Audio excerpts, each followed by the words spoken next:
All right. Apologies to everyone. Just want to check to make sure everyone can hear me okay. Mic check 1, 2. All right.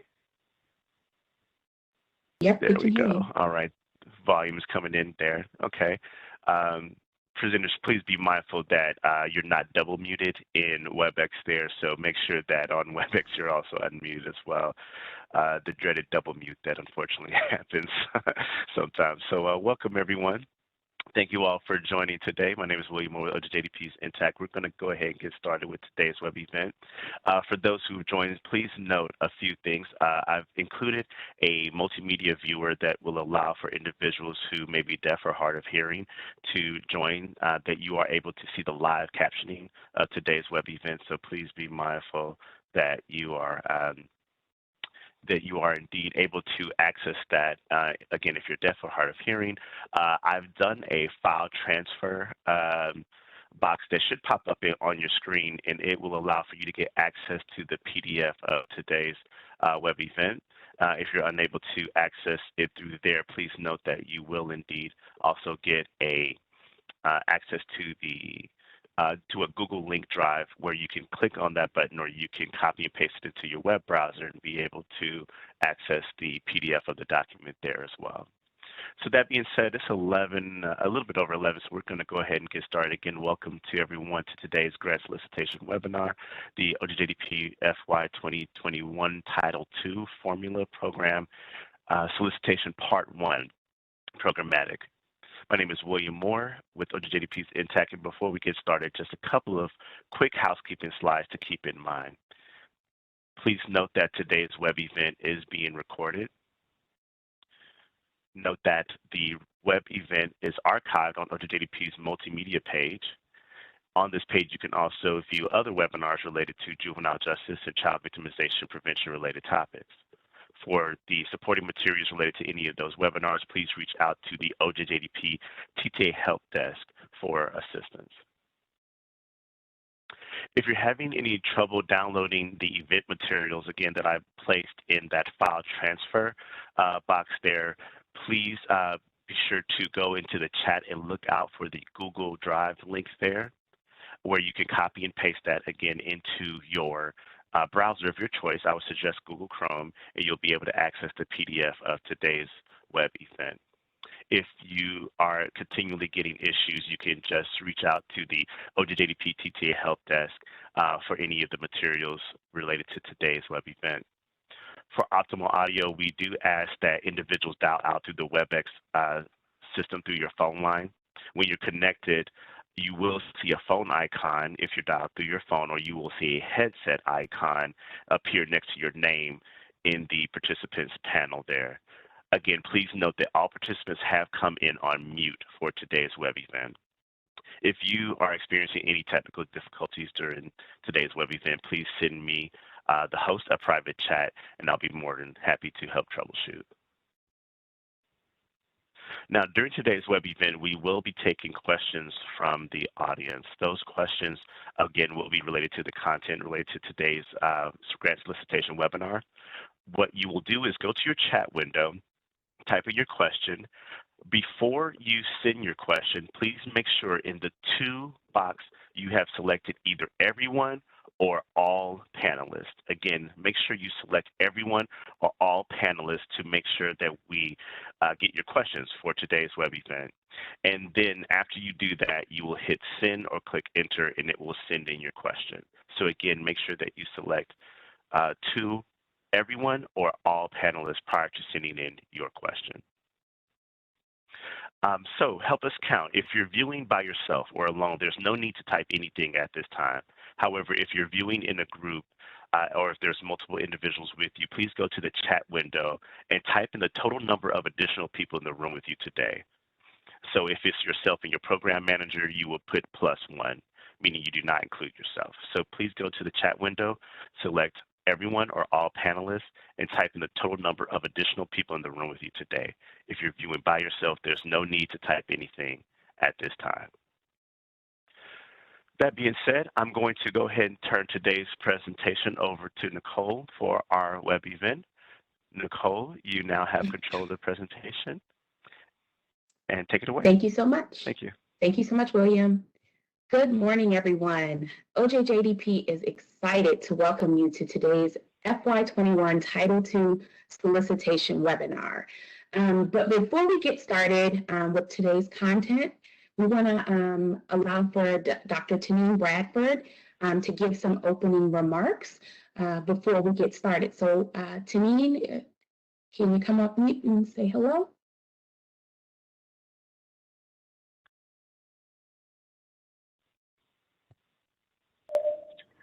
Hello, good morning. Can you hear me? Yes, we can. Great, great. I echo your excitement, Nicole. Welcome everyone to finally the Title II 21 Solicitation webinar. We are as excited to finally be able to engage you in the process and help you figure out what the requirements are and how to respond. I don't want to take up the time, but I am just really super excited to initiate today, and then we'll have another one on Thursday. We are also looking into trying to have a separate session of follow-up TA for those who may need some assistance with navigating just grants. I've heard loud and clear from several state leadership heads that there were concerns about how to navigate that system. And we are working through some scenarios that we could be of assistance to you. Hope that this webinar will be informational to you. Looking forward to engaging you in future discussions. Have a good webinar, Nicole. Thanks so much, Taneen. All right, everyone. Today's presentation will focus on the programmatic requirements of the Title II solicitation. We are planning to have part 2 of the series on Thursday, June 17th from 11 a.m. to 12:30 p.m. to review the compliance portion of the solicitation. So please mark your calendars for that or register if you have not done so yet. Today's presenters with myself are Melissa Harris and Cara Blair. At the end of the session, there will be a Q&A, as William mentioned earlier, for any questions you may have. But specific questions to your state or directly to your specific application can also be directed to the NCJRS Response Center or directly to your SHRAD program manager. We are here to help and to provide any assistance where needed. So let's go ahead and jump into today's content. So you have here our organizational chart. The Office of Justice Programs is a component within the Department of Justice. OJJDP is also a component within OJP that works to prevent juvenile delinquency, improve the juvenile justice system, and protect children. There are 6 total components within OJP. Within OJJDP, we have the State Relations and Assistance Division, which is the programmatic lead of the Title II formula program. And many of you are familiar with your program manager who works in SHRAD. The Office of Juvenile Justice and Delinquency Prevention envisions a nation where our children are free from crime and violence. If they come into contact with the justice system, the contact should be both just and beneficial to them. Our mission is to provide national leadership, coordination, and resources to prevent and respond to juvenile delinquency and victimization. OJJDP supports the efforts of states, tribes, and communities to develop and implement effective and equitable juvenile justice systems that enhance public safety, ensure youth are held appropriately accountable to both crime victims and communities, and empower youth to live productive, law-abiding lives. So today's agenda, we've already heard from Dr. Bradford regarding opening remarks, but we're going to also discuss solicitation deadlines, as well as required documentation for the solicitation. We'll also briefly go into some links for Just Grants. As we know, this is a new system for us all. So we will go over some resources and links that can assist you as you're working through the solicitation.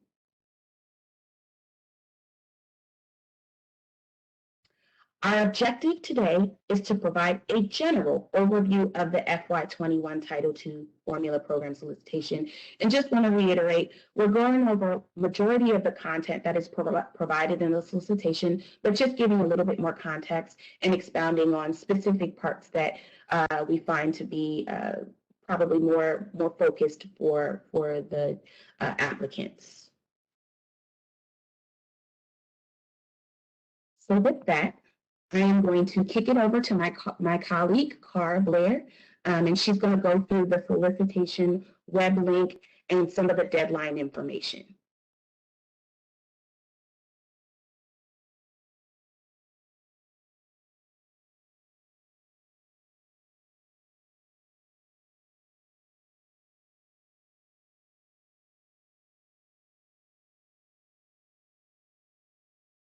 Cara? My apologies, I forgot to unmute, I was speaking. Thank you, Nicole. Good morning, everyone. As a reminder, the grants.gov registration deadline is Tuesday, June 29th, 2021 at 11:59 p.m. Eastern Standard Time. Registering in grants.gov can take up to a week to 2 weeks to process, so please do not wait until the last minute to complete your registration.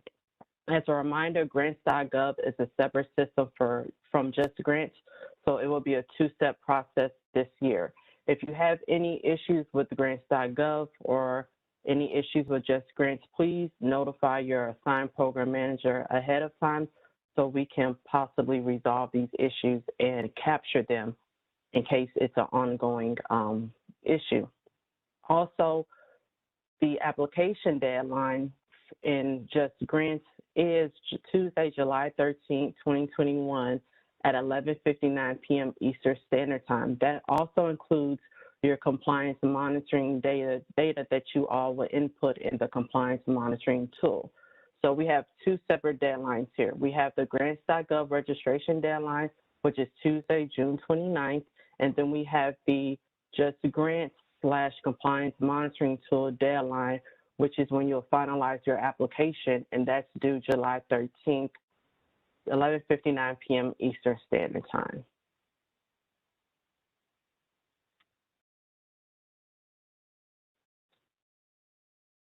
Next, I will go over the overview of the Office of Juvenile Justice Delinquency Prevention grant application process, and also the documents that you'll need for your final submission in Just Grants and the compliance monitoring tool. So I stated again, complete application deadline is July 13, 2021. You'll hear me say this numerous times to my colleagues throughout this webinar. Some of the documents that should be included within your application that you will submit in Just Grants is your Year 1 Eligibility Assurance and Certification Form, your project abstract, your 3-year state plan, which is required from states and territories, which is also known as your proposal narrative, your state advisory group roster, also known as your STAG, and then your budget, which is a placement holder. You can use your budget that you use in FY 2020, which will include your budget narrative and a detailed budget worksheet. But once you are awarded, you will have to submit a revised budget with the actual correct numbers.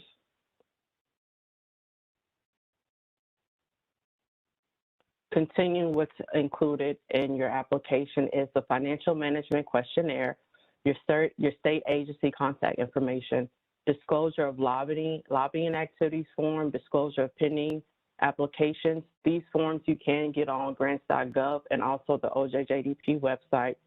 Request for waiver of a pass-through requirement if applicable, and research and evaluation information if applicable.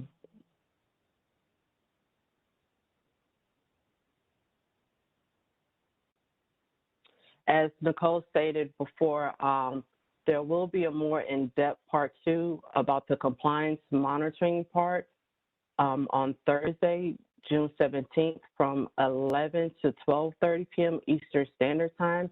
If you have not registered for that webinar, we can put the registration link inside the chat box, or if you have any issues registering for the webinar, please reach out to your assigned program manager.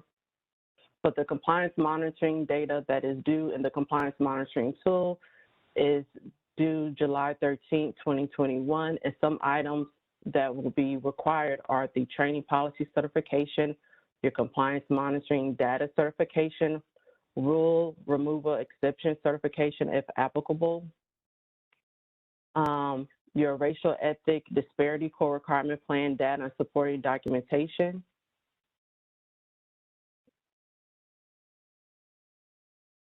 and continuing on other items that will be needed to be submitted to the compliance monitoring tool is your compliance monitoring universe, your compliance monitoring plans and resource certifications. As I've stated before, there will be more of an in-depth webinar for part 2 of this process, June 17th, which is a Thursday from 11 a.m. to 12:30 p.m. Eastern Standard Time.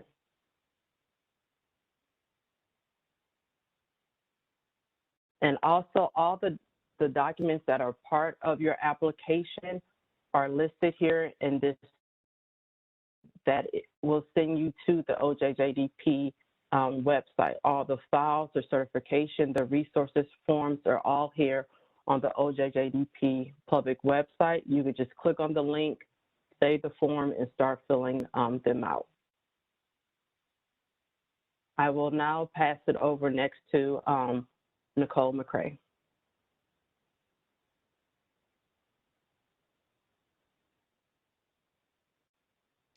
All right, thanks, Cara. So I think I'm also monitoring the chat as we're working through, and I think I saw a question regarding the abstract. So just to give you a little bit more context around what's required for the abstract.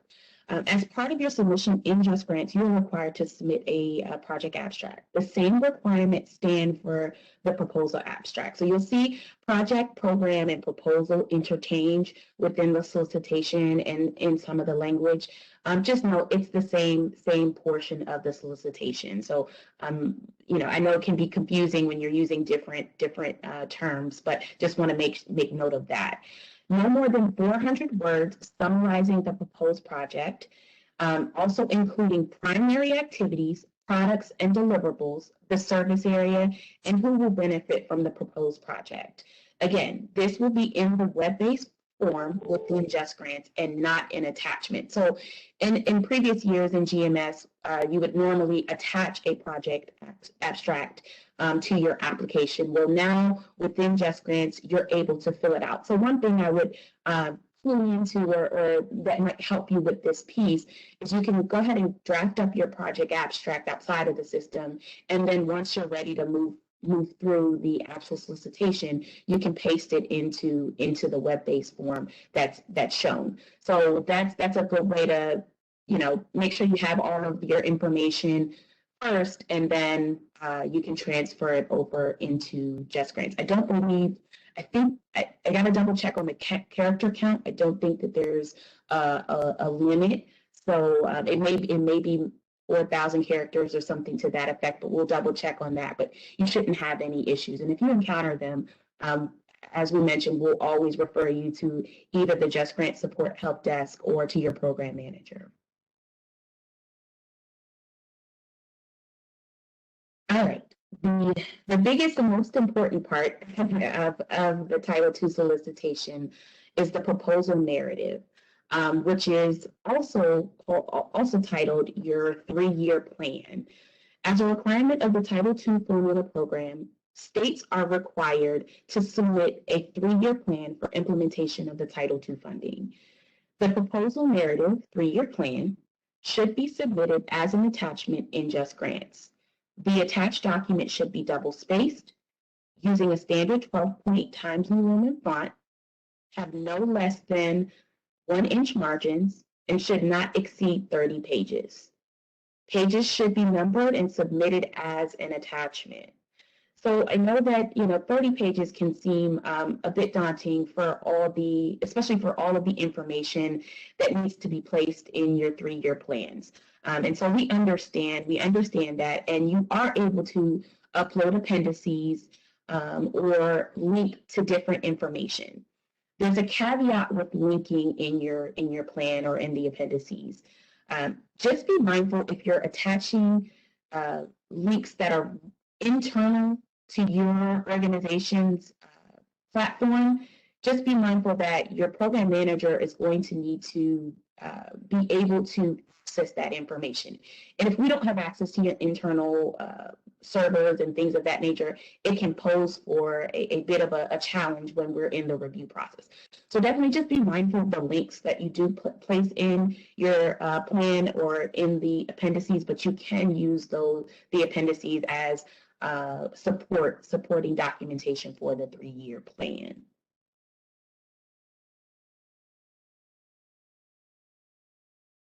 The project design and implementation.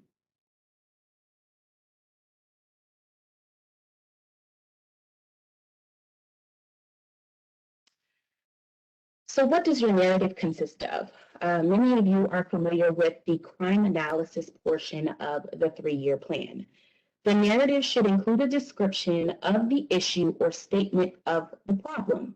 This section of the plan must provide an analysis of juvenile delinquency problems and the juvenile delinquency control and delinquency prevention needs of the state. This is including any geographical area in which a Native American tribe has jurisdiction. So one thing to point out with your crime analysis portion of your 3-year plan is that the analysis must be based on the most recent data available by county, parish, or city. So we do understand and are very aware of the impact of last year's the COVID pandemic that impacted so many of us, personally, professionally, all over. So we understand that, and we understand the impact on day-to-day operations as well. So we understand that 2020 data, we're asking for the most recent, but we understand that organizations may or may not have complete or accurate 2020 data. So what we want to do is make sure that we emphasize it's your most recent data available by the county, parish, or city. Your project design and implementation. In this section, states are to describe the activities, services, and projects proposed over the course of the 3-year plan to attain each goal and its subsidiary objectives. The narrative should be specific and concrete in elaborating how the state will achieve the goals and objectives. And just emphasizing specific and concrete, really tying it back to the goals and objectives and some of the information you've provided, the data in your crime analysis. Requirements for this portion of the narrative can be found in the Juvenile Justice Reform Act, the JJRA, 34 USC 11133A. And just to note here, those requirements in last year were submitted in the addendum. Those requirements will now be placed in your 3-year plan.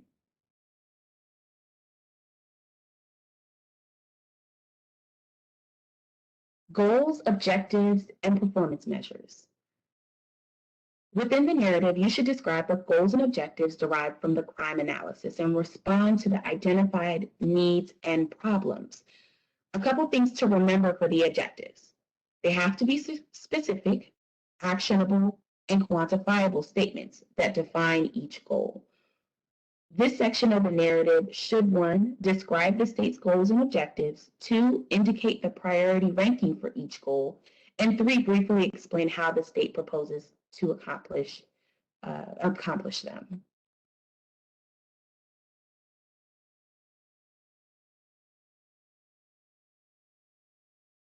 Award recipients will be required to submit performance measurement data and performance reports annually.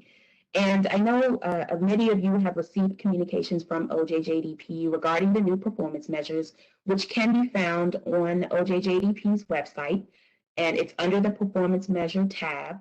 You can find that literally, you can go directly to the funding, you would go to Home, Funding, and then Performance Measures, and all the information regarding the new Title II performance measures, and also where you will be reporting. I know that there is could be some confusion on what system you're reporting in, but definitely please check the website to get exactly where all the information regarding the new performance measures, as well as which system, whether it's the PMT or Just Grants, you will be submitting in for which reporting period. So with that closes out some of closes out the narrative portion of the solicitation.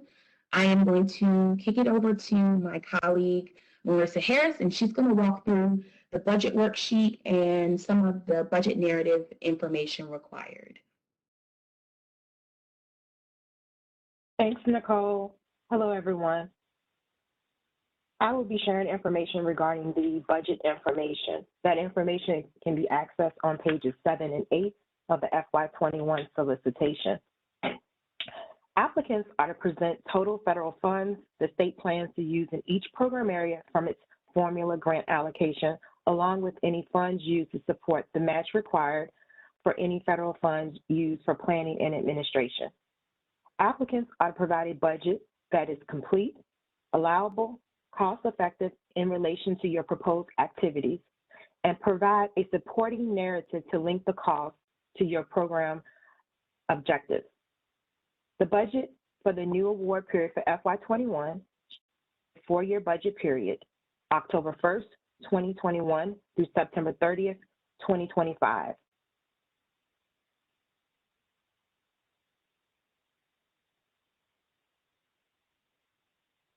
Your budget worksheet can be accessed from a link within the solicitation as far as the formatting, but it requires you to include allocations. Under the OJJDP Act, you are required to, unless you receive a waiver from the administrator, to provide for at least 66 2/3 of your funds to be passed through to local units of government.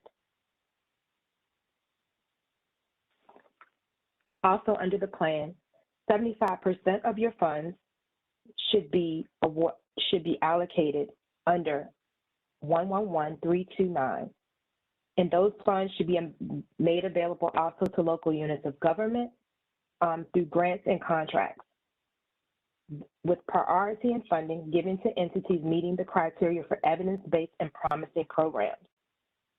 I encourage all states to review the section under 111339A to review the requirements and how you should diversify your funds under the 75%.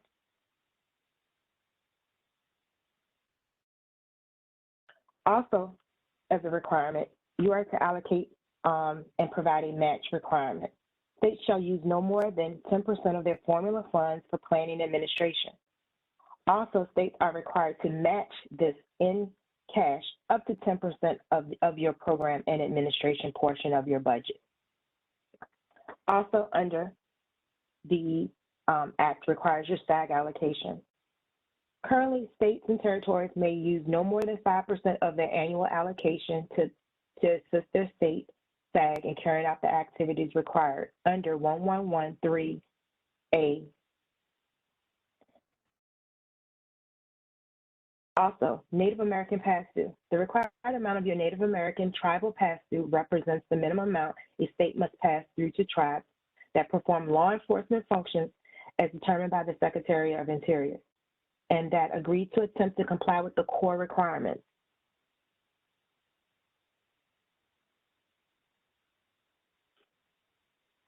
As indicated previously, applicants are to submit their budget format in the budget format sample that's listed in the FY21 solicitation.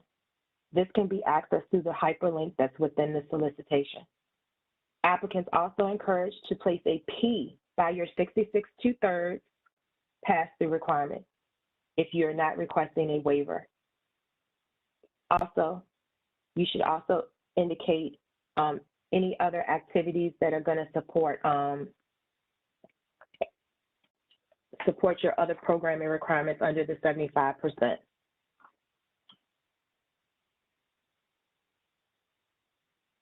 And finally, every applicant must submit a narrative that clearly describes the activities that are within your 3-year plan. Your budget narrative should clearly explain why it is necessary and the purpose of all of your program activities within your budget. It should be robust. It should support your crime analysis as well as your goals and objectives within your 3-year plan. And I'm going to turn it back over to Cara.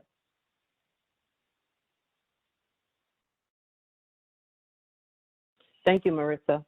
So after you have submitted your application in Just Grants, the next step is the Office of Justice Programs application review process. And during this process, we look to make sure that the information presented is reasonable, understandable, measurable, achievable, and consistent with the solicitation.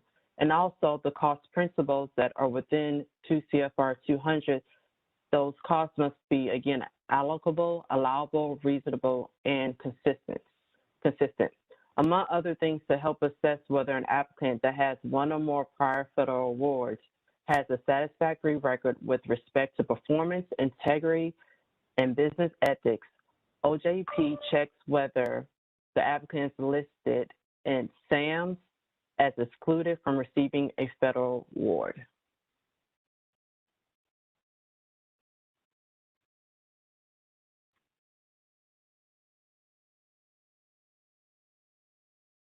Where to apply.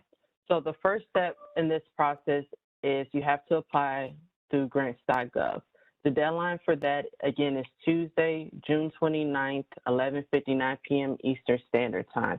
If you click on this link on how to apply, they have desk guides, FAQs, videos, a step-by-step outline on how to apply in grants.gov. Also, Just Grants. As you know, Just Grants is our new grants management system, and the deadline to submit your application in Just Grants is July 13th, 2020, 11:59 p.m. Eastern Standard Time. I'm going to, in the chat box, put in a link that has all the training resources for Just Grants that shows you how to submit an application, how to upload specific documents. There's some FAQs, videos, desk guides, and also there's a Just Grants help desk. And I noticed in the chat box, one of the recipients, I believe, have reached out to Just Grants and they haven't had any luck on getting the issues resolved. If you have anything like that, please make sure that your assigned program manager is aware of that issue in case we have to elevate it up to leadership so we could get it rectified before the deadline. So if for whatever reason you see you can't get help through the Just Grants help desk, please reach out to your assigned program manager and we'll see what we can do on our end.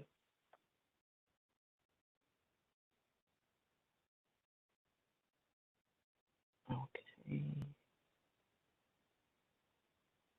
And then if you have any technical issues with grants.gov, you can call them. You can send them an email.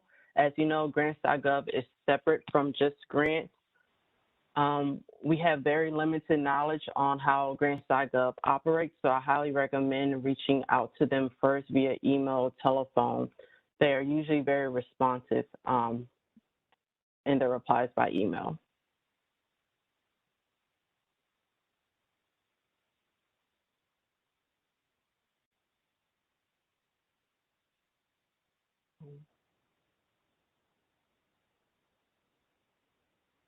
And then here is our resource page. Everything that is under the legislation, for example, the Juvenile Justice Delinquency Prevention Act reauthorization 2018, the red line version, the FY 2021 Title II solicitation, the regulation, the 28 CFR Part 31 regulation, and 2 CFR Part 200. These resources most likely recommend you use when you're filling out your FY 2021 Title II Formula Grant Program application. Also, we have some grant writing tips. We have some through bja.gov's website, also on ojp.gov's website, and grants.gov has some very user-friendly tips on how to apply for a grant. And I just want to add also with just grants to help desk, to my knowledge, they are open Monday through Friday from 7 a.m. Eastern Standard Time to 9 p.m. Eastern Standard Time, and also on the weekends from, I believe, 9 a.m. Eastern Standard Time to 5 p.m. Eastern Standard Time.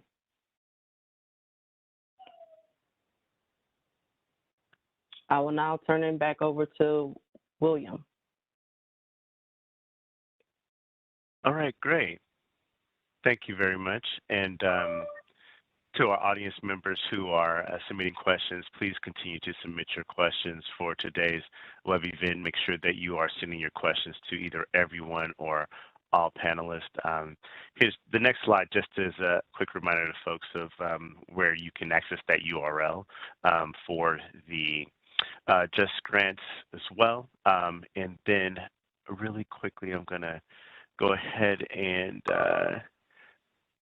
put up the next slide for our Q&A moderation. Please note to the audience, we will attempt to get to all of the questions that have come in today. However, if any questions are not answered, or if you have a question that comes up after the web event, please note that we are encouraging you to please send those questions to the NCJRS Response Center, where you can see the phone number here, and of course you can email them there as well. So our first question that we have, and to our panelists, please note that these questions are coming up in regards to the application requirements. So these next set of questions will all be around requirements. Is the disclosure of lobbying activities form different than the SFLLL submitted on grants.gov, or is it just looking to see that it transfers over? Correct. So it is the same form, the SFLLL form that is submitted. You submit your SF424 in grants.gov as well as the disclosure of lobbying form. Okay, great.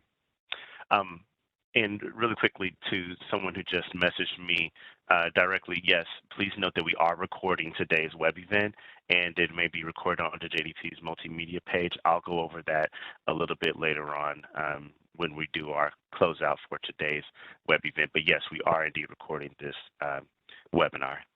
Okay, the next question that came in, can we attach appendices with our narrative to support information, or would these count towards the 30 pages?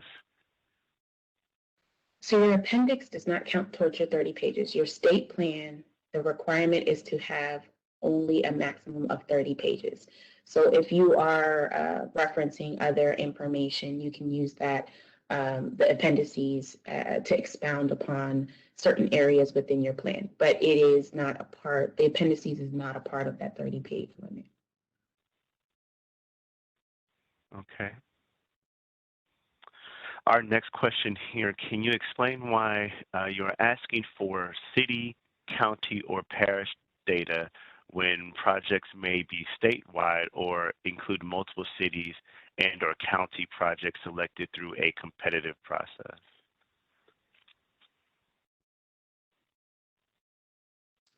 Okay, so I'm not sure I fully understand the question, and maybe we can connect directly with whoever the attendee is that answered it and asked the question. But states, you must provide a minimum of 3 years of recent data for the characteristics and which typically are available by the county, parish, or city. And so if this information is not available, states can also describe the problem in obtaining that data in their plans and their plan to rectify that situation, and discussing how they will resource efforts to obtain the information. So maybe we can connect with that attendee to get more information or to delve deeper into her specific question. But at this point, it is required, the states must provide a minimum of 3 years of recent data. Okay. Let's see.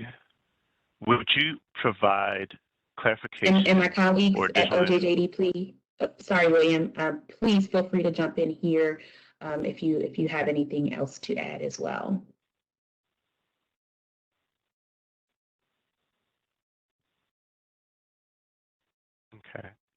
You may have mentioned this earlier in the presentation, Nicole, but it looks like someone mentioned, would you provide clarification, additional information on products and deliverables required in the project abstract?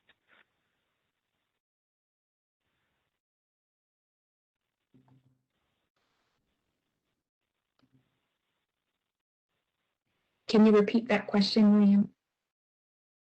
Yes, it looks like they were asking for clarification or additional information on products and deliverables required in the project abstract. Yep, so we did go through exactly the requirements of the project abstract, and it's also provided in the solicitation. So if you want to go back and double check the actual solicitation documentation, it outlines all of what's required in the 400 character limit and things of that nature. Okay, it looks like another abstract, requirement-related question here. Do you have to fill out? I think some of those came in before I got to the abstract. Sorry, I didn't mean to interrupt you. Before I got to the abstract slide, so they may have gotten answered. They just asked the question a little early in the presentation. Oh yeah, sure. Thank you. Yeah. Yeah. And then it looks like a clarifying question of, do you have to fill out hard copy documents like disclosure of pending applications, or just certify those in grants, or do you guys prefer both? The certifying of the pending applications will need to be submitted as an attachment in Just Grants. Grants.gov does not have that fillable form. It does not have a fillable form for that specifically. And as Cara mentioned, I think it was Cara that mentioned, all of the listed required documents for each system can be found on OJJDP's website, as well as the solicitation page, web page. And I think we might have gotten a link put in the chat for you all to see it. We tried to do a good job because we understand that you all are working in 2 different systems this year. We definitely understand kind of the back and forth with that. So we outlined which documents go in which system.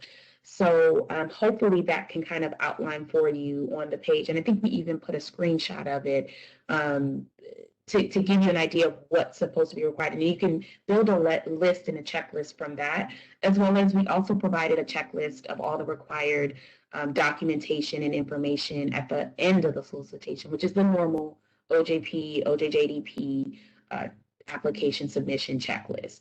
So definitely I would refer to those first, and then if you have additional questions, we can always discuss them. But I know for sure that within grants.gov, that's the first step into the process. So you submit your registration in grants.gov, you fill out the SF424, you fill out other forms required, and that you're then going to get a link from Just Grants for inviting you to apply within Just Grants. So that's how the communication is being, your application is being initiated within Just Grants.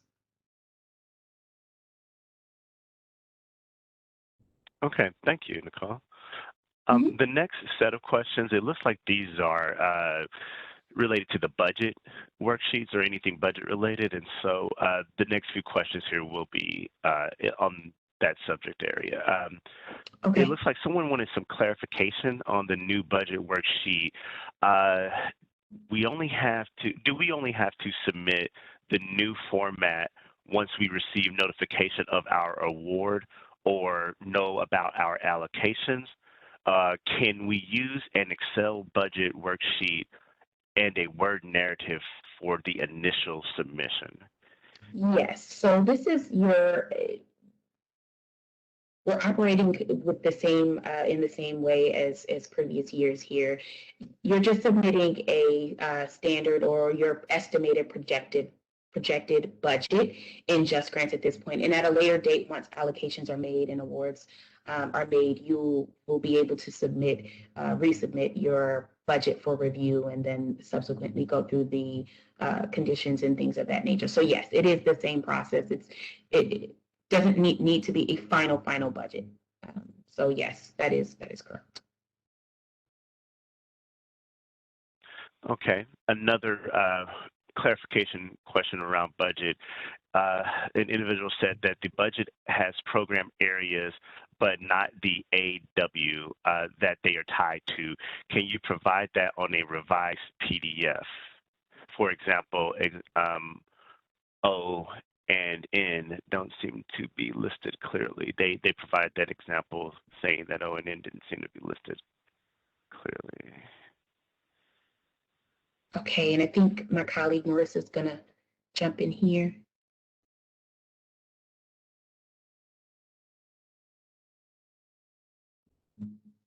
So yeah, and you may be on mute.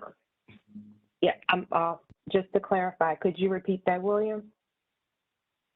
Yes. And I'm sorry, I'm reading it verbatim as it came in. And if the individual who asked if you want to clarify a little more, you can feel free to type in the chat.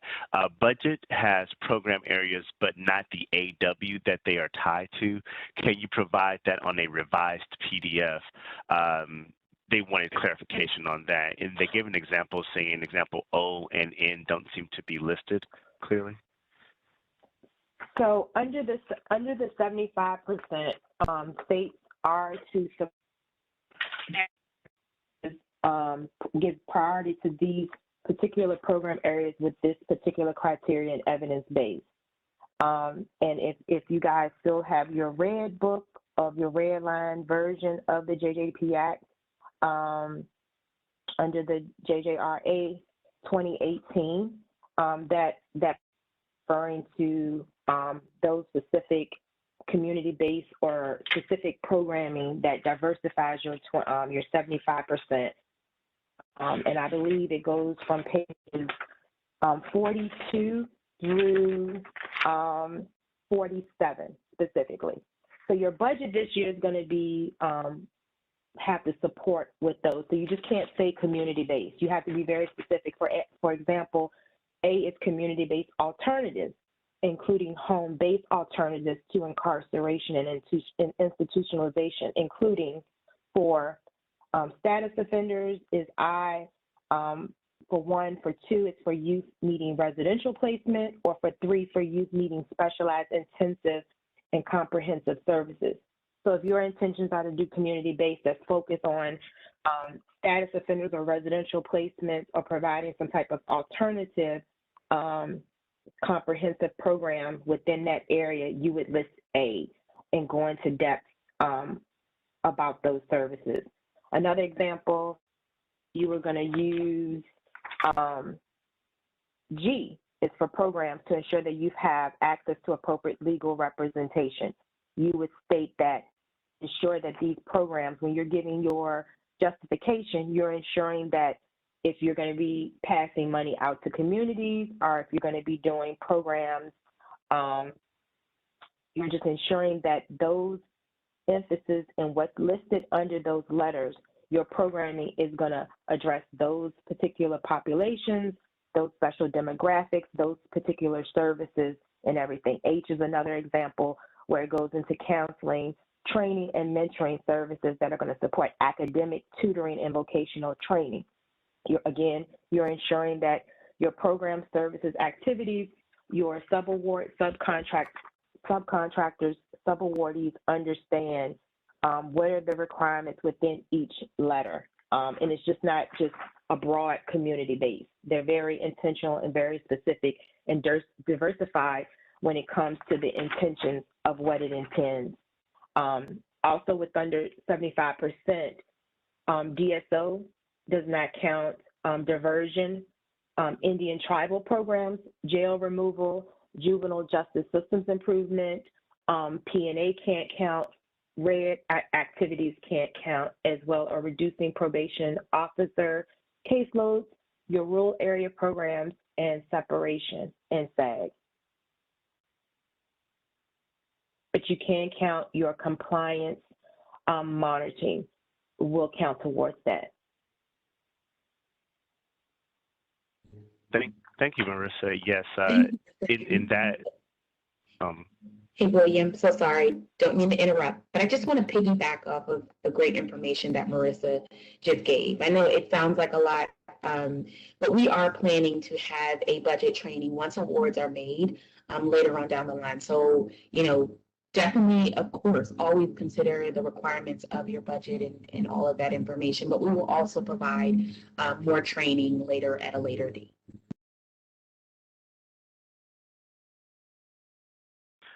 Thank you, Nicole. And yes, Marissa, too, it sounded like you answered actually one of the questions related. Someone did ask, is it correct that the 75% does not include RED and juvenile justice system improvement?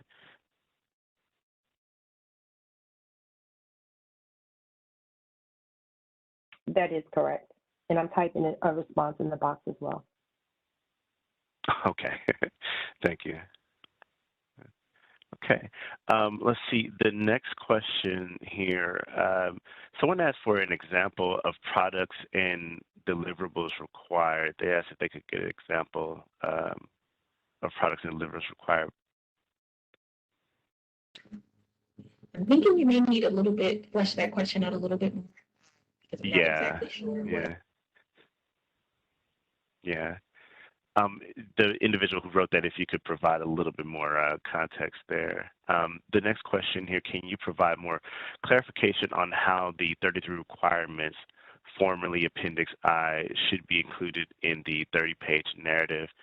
As our Appendix I is 18 pages long.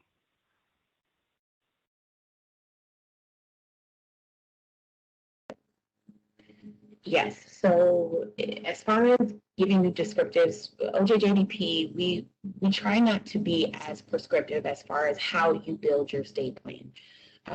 But those requirements are required to be within your state plan. And so within the project implementation, project design and implementation section is where we list out those requirements and reference those requirements in the solicitation.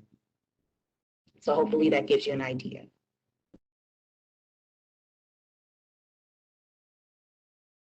Okay. So the next few questions here are some technical questions related to Just Grants or grants.gov. How do we know if we have been approved in grants.gov?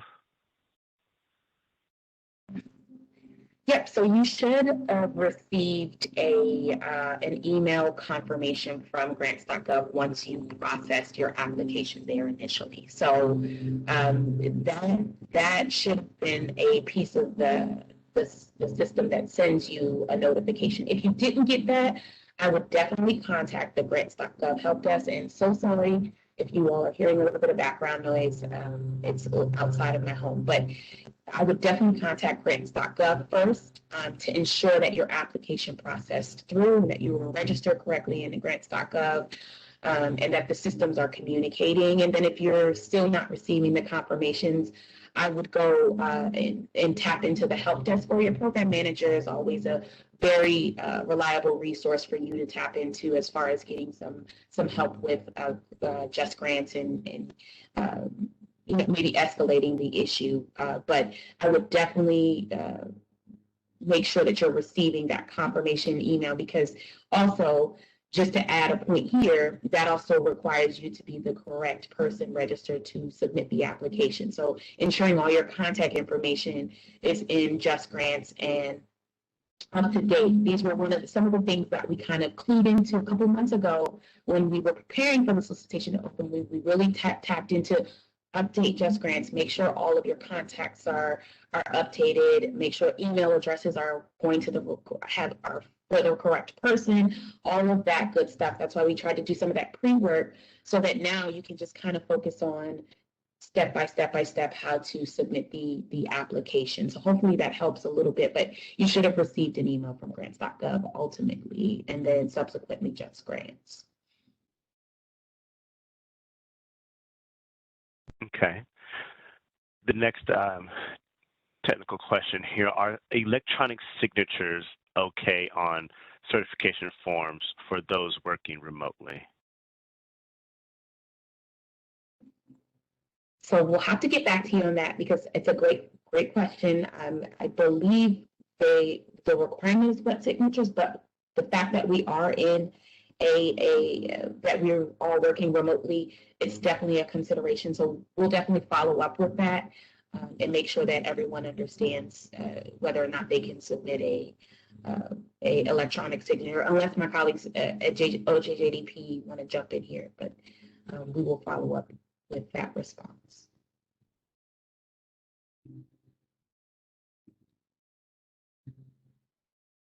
Okay.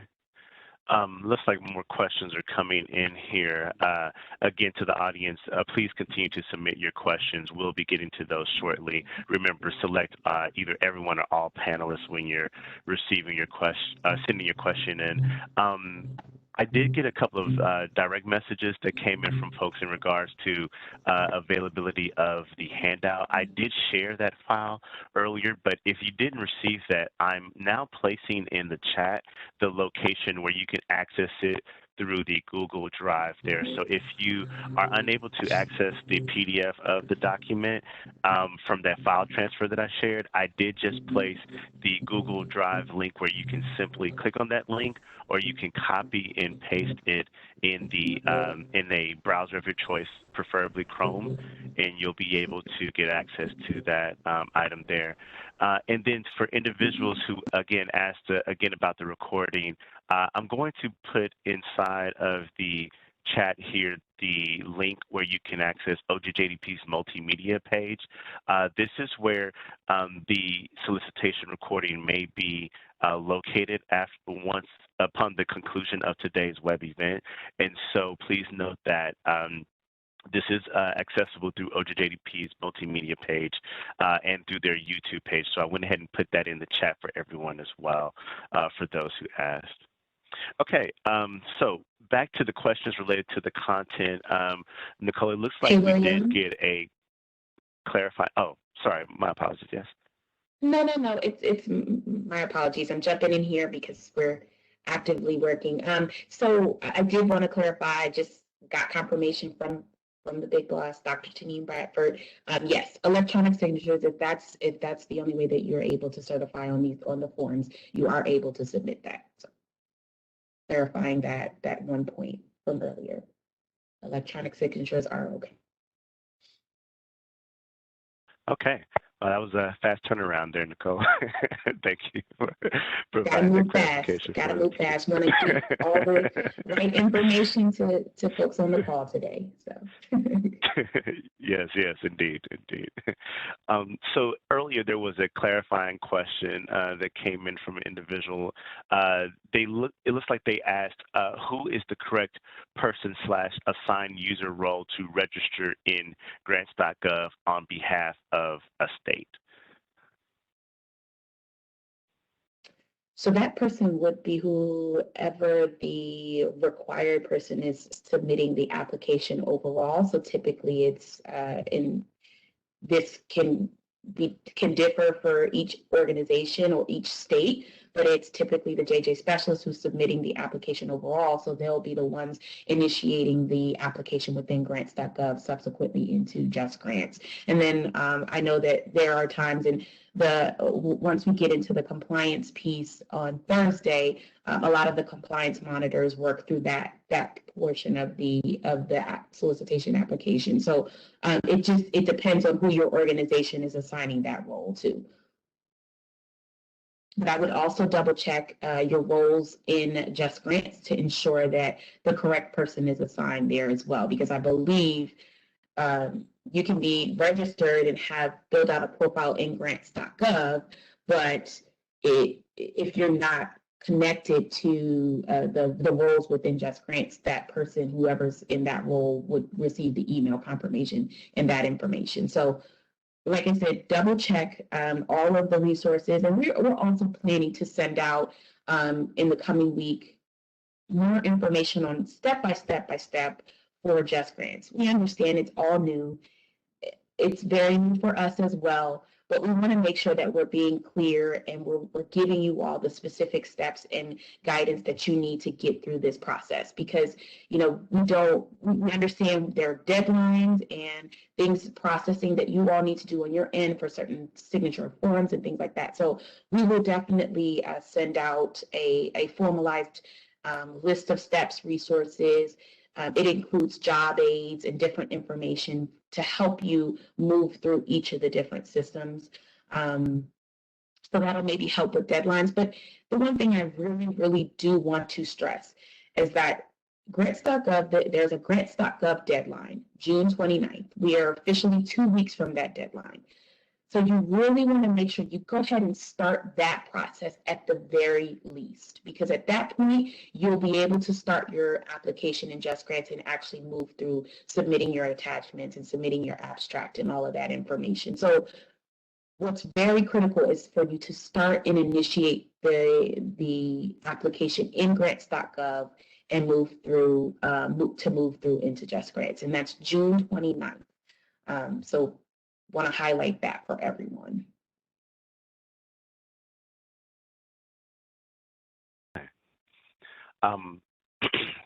What are what are examples of a state's products and deliverable that OJJDP is looking for to be addressed in the abstract?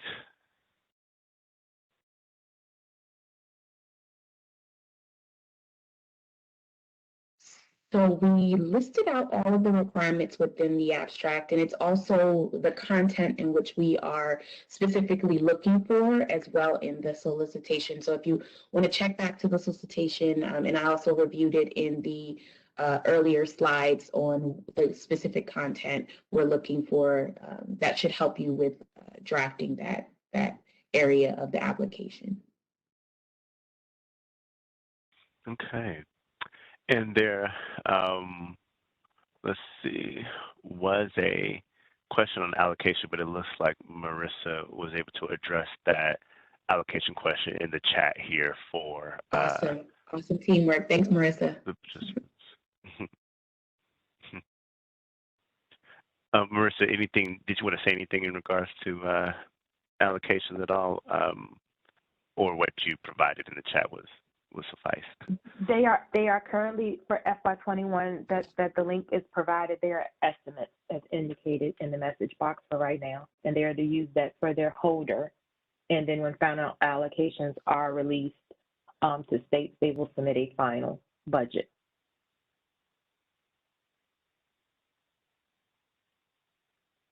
Okay, great. Let's see. It looks like we haven't received any other new questions that have come in yet. And so, Nicole, while we wait for more questions to come in, is there any other things that you'd like to address the audience with as far as any closing or final thoughts, or as folks are maybe thinking of their questions or continuing to submit their questions? Yeah, and I'll defer if Tanine wants to close out and mention anything. She's more than welcome to. But I just wanted to reiterate the importance of starting the application early. I know we all are familiar with the time frame and typically for the solicitation. So you definitely want to submit your information and start working on the solicitation as soon as possible, and work really closely with your program manager, as well as the NCJRS Response Center. They're amazing. They're very responsive. They'll route the questions to us. And, any questions that you have, please ask, because we want to know. And I think I even saw a suggestion from someone in the chat, and I think it's a great one. We like to hear these type of things, regarding a checklist of just the documents that are required in each system, even if it was just a blank checklist. We do provide a checklist at the end of the solicitation, but maybe that format is just not as helpful. So we appreciate some of the feedback we're getting as well. And we're trying to make this process as seamless as possible with the transition into Just Grants and with the two systems. So please understand that we are here to work with you and help you through this process. So please, if you have questions, send them our way. Tap into your program manager. We are here to help. Marissa, Cara, Tanine, is there anything else you all want to emphasize from today's presentation?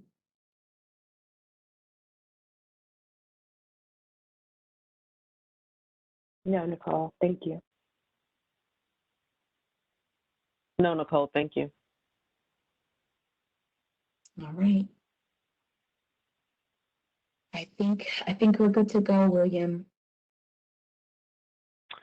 It looks like Oh, one Tanisha, attendee got one. Yep. I don't know. Are you able to unmute Dr. Bradford? I think she wanted to mention something. Let's see. Oh, it looks like she may have dropped out and dropped back in. Yeah, sure. Okay. Let me see if I can grab her real quick. There we go. Dr. Bradford, sorry, it looks like you dropped out, but you're back in and unmuted there. Okay, yep, thank you. Multitasking. So great job, Nicole, Marissa, Cara. Always make me proud, all of you. Incredible team. Again, I just want to make sure the field knows that we are working to get you what you need. Different folks need different levels of TA and assistance with getting through the application process. And I know I don't need to remind you all about how nuanced and complex Title II can be. It's a formula award. It should be simple, but it just it's not. And sometimes you get new systems and things that further complicate, how we process this. But it is our desire to make sure the money gets to you. And so, we'll do whatever we can to try to make sure that you have a successful submission in the application. We'll talk a little bit more, and I think there's a listserv that went out earlier today. I know there's been a couple so far around the extension for data and red requirements that, if that's necessary. So pay attention to that. If you have any questions, certainly reach out to your program manager as well. But we in regards to, and just being transparent, in regards to the budget and some of the more tenuous items, we're not going to be shy about making sure that, we're address those things. I think Nicole mentioned earlier that we'll have a budget training. We have not had one of those for the field in a long time, but we are getting our act together in terms of ensuring that we are following the act when it comes to budgets. And I frankly know that this is, one of those tense and tenuous areas for those of you who've been submitting budgets for a long time, where we were not holding ourselves to the act and the law, and that there were various and conflicting guidance around that in the past. I think we've been cleaning it up in the last couple of years. But with that said, with the eyes on the audit and the audit of the auditors, and many of you, do audit and have gone through many of them, we have to make sure that we are administering Title II credibly. That requires us to be able to have documentation that's clear, that we're holding you to the requirements. And when folks start peering in and wanting to, auditors start looking into our work, we're able to clearly demonstrate that you all are meeting the requirements.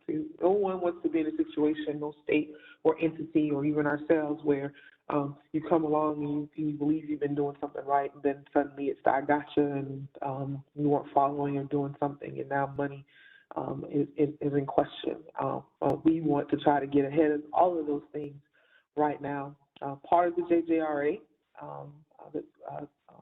required that OJJDP and OJP receive award audits and reviews, and as that occurs, fortunately for us, but unfortunately at times we find that maybe something was amiss, or we weren't accurately providing guidance. And so as long as, as long as we can get it right, we have time to get it right, we will, and that will make things a bit uncomfortable. And I think, the budget area is certainly one of those things. So we will and are committed to having a series of training, working sessions to get you through the budget and the budget requirements, and help navigate that process once we get the awards out. We'll be very deliberate about those things. In the meantime, once you get your submission in, and we're not going to be flippant if there's something amiss. once you get your submission in. We certainly will try to get back with you and make sure that you submit the accurate requirements or information so that we're not in the way and we're not helping you get those things in. We certainly don't have, a lot of time to do it, but we will make sure that we're committed to change requests and things like that if we find something, that's all. So feel assured that it's a little bit different than a competitive award, where we are certainly trying to make sure you get it right, so that we are able to award you. That's the majority of the business that we're in, and we want to get it right. So again, thanks to my entire team for pulling this together. Intact, William, great to be back in partnership with you, and making sure that we have professionally run and efficiently run solicitation webinars. Appreciate your time today, and if there's any other questions, I'm sure my team will handle it. Thanks.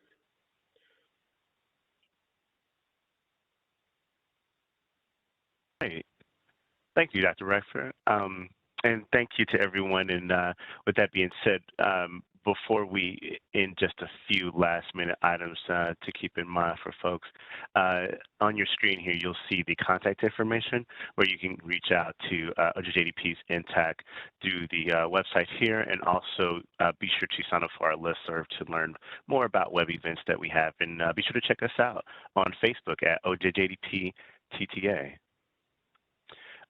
Please note that if you would like to get in contact with OJJDP's help desk or learn more about the JuveJust solicitation and upcoming events, please note that the information regarding those resources is available on this slide. So please be sure to access inside of your PDF the URL links and the resources to get access to those items. Do you have a training or technical assistance need? Well, if so, we are asking for you to please submit a request for the help desk via OJJDP's TTA 360 platform. The platform can be accessed through the URL link displayed on this slide here. As a reminder, and I put this in the chat as well, please note that you can get access to OJJDP's multimedia page where you can view other webinars on juvenile justice and child victimization prevention related topics. If you would like to get access to any supporting materials, you can do so through the OJJDP TTA help desk at the email address located on this slide. And last but certainly not least, and we'll put this link as well in the chat for folks, please join us for part 2 of this solicitation webinar, where we will go over the compliance side of this particular grant solicitation webinar. So my co-host has put the link to that webinar. If you have not registered for that yet, be sure to do so now, and we would love for you all to attend and be available for part 2. Please note the disclaimer slide on here, where OJJDP attempts to assure materials presented during this solicitation webinar are accurate. However, in case of errors, conflicts, or omissions, the information requirements contained within the posted written solicitation shall take precedence. And then last but certainly not least, before everyone exits today's poll, today's web event, we do have one last poll for everyone, and we basically want to know, how do you plan to apply the knowledge that you've learned today? In this poll, please note that it is multiple select, so you do have options to select any of the items here listed from A through J. So please let us know, how do you plan to apply the information that you've learned today? That being said, I'll go ahead and close out today's web event. Again, thank you to our presenters. Thank you to OJJDP for a wonderful grant solicitation webinar. And thank you to our audience for attending today. Everyone take care and have a wonderful afternoon. Thank you.